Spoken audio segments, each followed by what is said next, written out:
ये तमाम मजमा जमा है, लोग बैठे हुए हैं। बादशाह ने कहा मेरा एक सवाल है, जो मेरे सवालों का जवाब दे देगा हम उसे इनाम से नवाजेंगे, हम उसे तहरीफ से नवाजेंगे, हम उसे तोहफा से नवाजेंगे। और जो मेरे सवालों का सही जवाब नहीं देगा उसका क्या कर देंगे? बोलो खल्लास, टपका देंगे। इस सारा बजमा बैठा है। बादशाह खड़ा हुआ बोला सवाल करें, कोई जवाब देने वाला है, मेरे सवालों का कोई जवाब देगा। कोई आदमी अपनी जगह से ना हाँ बोल रहा ना हूं बोल रहा।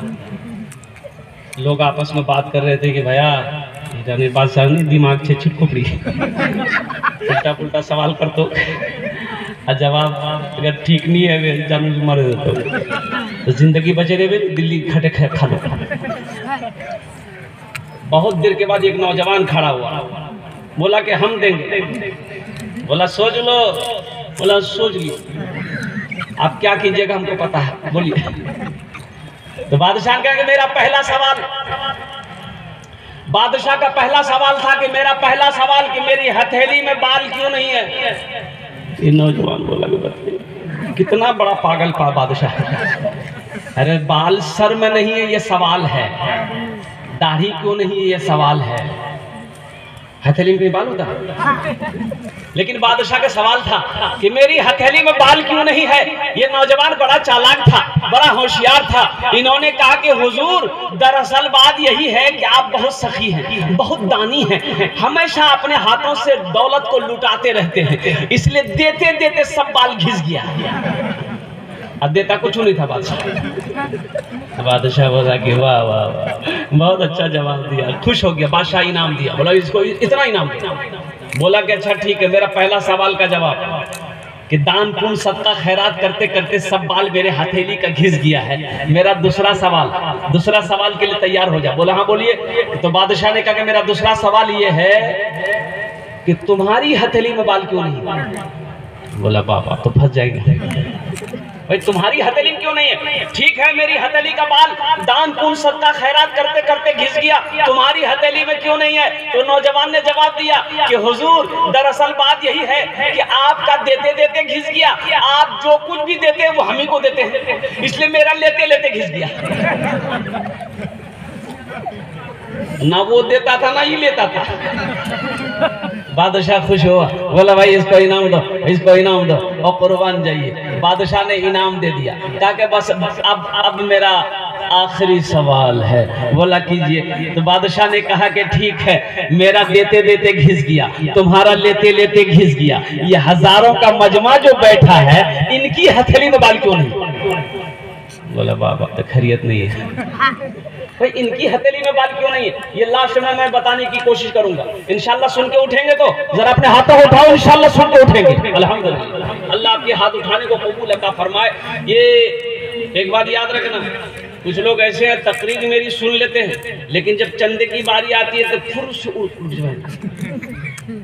जैसे ही चंदे की बात मेरी शुरू होती है लोग अपनी जगह से खिसक लेते हैं कि मौलवी की तकरीर हो गया, अब तकरीर नहीं होगी, खाली चंदा करेगा। ढेर चालाक आदमी कभी कभी गड्ढे में गिर जाता है। एक बात याद रखिए, क्या है कि नहीं, ज्यादा चालाकी आदमी को हलाक कर देता है। ज्यादा चालाक आदमी कभी कभी गड्ढे में गिर जाता है। एक आदमी को पटना जाना था, कहाँ जाना था बोलिए, पटना जाना था। अब किशनगंज किया, आप लोगों का जिला कौन सा है, किशनगंज किया, पटने वाली ट्रेन में चढ़ गया, टिकट लिया चढ़ गया, लेकिन जिस डिब्बे में चढ़ा इतनी भीड़ कि पैर रखने की जगह नहीं, जनरल बोगी खचाखच भट। ये आदमी था चालाक होशियार था, बोला कि बाप रे बाप हम पटना तो नहीं पहुंच पाएंगे, इतनी भीड़ में खड़े रहने की जगह नहीं है। बोला एक खाने नहीं, दिमाग चलाते हो, हमको कुछ चालाकी करनी होगी, होशियारी करनी होगी। रोशनी कम थी डिब्बे में, भीड़ थी दुनिया की। तो इन्होंने नीचे झुककर चिल्लाया सांप सांप सांप सांप सांप सांप सांप। सांप का नाम जो सुना उसको वो धक्का मार रहा, उसको वो धक्का मार रहा, कोई दरवाजा से भाग रहा, कोई खिड़की तोड़ के भाग रहा कि जल्दी भागो सांप देख लिएगा। देखते देखते पूरा डिब्बा खाली हो गया। ये आदमी दिले दिल खुश हुआ कि बताओ पहले पैर रखने की जगह नहीं। अब पूरे डिब्बे का बैग खोला, चादर निकाला, सीट पे बिछाई, एक चादर ओढ़ के सो गया कि अब हम पटना पहुंच जाएंगे। नींद आ गई, सुबह नींद खुली। सुबह देखे चाय वाला स्टेशन में चाय बेचता है, भाई बेचते हुए देखे ना, चाय वाले ने आवाज लगाई, चाय पी लो चाय पी लो। इनकी नींद खुली, चाय वाला बोला इधर आओ चाय पिलाओ। चाय वाले से पूछा कि गाड़ी पटना पहुंच गई, तो चाय वाला ने जवाब दिया कि पटना ये तो किशनगंज है। बोला कि बोलो ही रे, अरे रात में हम पटने वाली ट्रेन में चढ़े थे।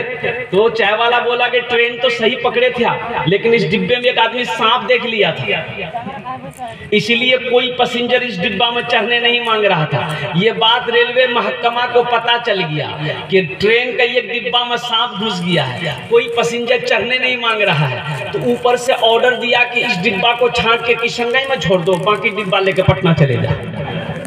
बेकार जिंदगी को तू अपनी सवार ले, बेकार जिंदगी को तू अपनी सवार ले, तौबा का दर खुला है खुदा को पुकार ले, तौबा का दर खुला है खुदा को पुकार ले, खुदा को पुकार ले।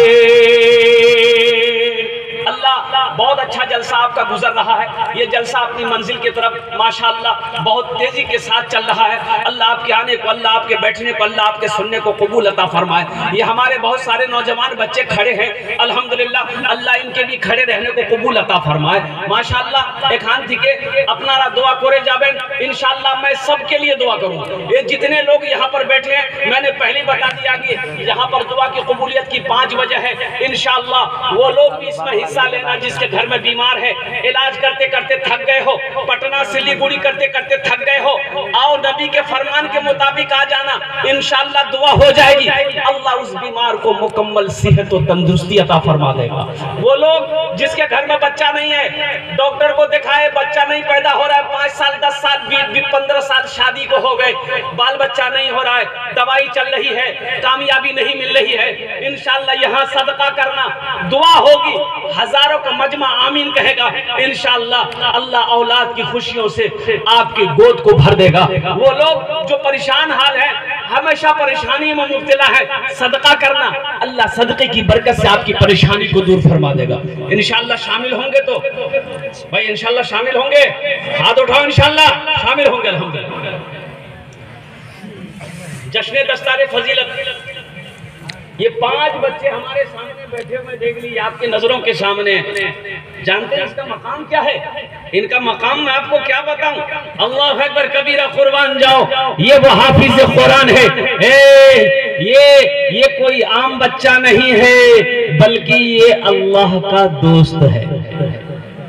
ये कौन है? आदमी अपने बच्चे को मदरसे में पढ़ाना नहीं चाहता। बहुत सारे लोग अपने बच्चे को मदरसा में पढ़ाना नहीं चाहते, बोले नहीं मदरसा की पढ़वे, मौलवी साहब बनवे, चंदा करवे खावे।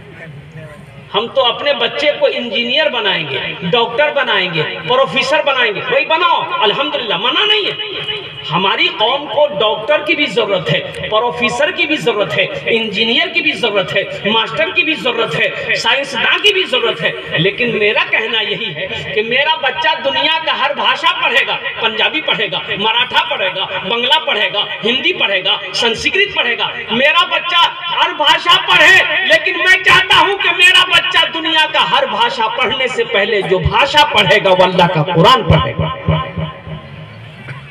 अल्लाह का। अपने बच्चे को पहले कुरान पढ़ाओ, पहले अपने बच्चे को कुरान पढ़ाओ।